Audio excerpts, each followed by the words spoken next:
You have to be a beginner if you want to be a master. Now, that's an uncomfortable truth, but it's one which holds amongst any endeavour in which you wish to become skilled, in which you wish to become a master in something. You have to be a beginner first before you can get there. It's a fact of life, and it's an uncomfortable one because nobody wants to feel like they suck ass.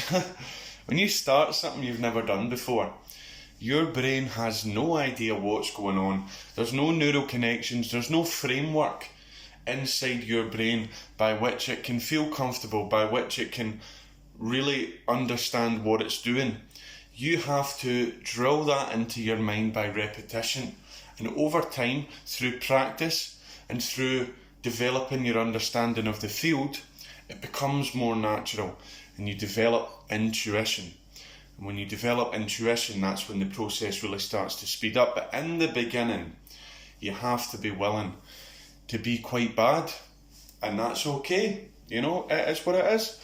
You got to just take your ego and check it, because let's say you want to do martial arts. When I started 4 years ago now, I was terrible. I'd never thrown a punch in my life. I had no idea what I was doing. And yeah, it hurt the ego. Do you know, it was tough because it took me it took me till last year actually. It took me 3 years to actually start to feel comfortable. Like, I felt like I was obviously far more skilled than I was in the beginning, but I hadn't developed that intuition. It hadn't started to feel truly natural until 3 years into the process.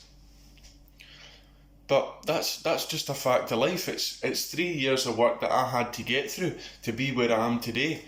And if I hadn't have done that, if I had said, no, do you know what, I'm not going to go through with that work because it's uncomfortable, then I never would be where I am today.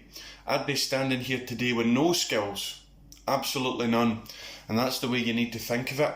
Yes, you may be a beginner now, it may be uncomfortable now, but if you have that foresight, if you have that will to perform and to exceed in life, you truly can do whatever you want. But you have to be a beginner before you can be a master.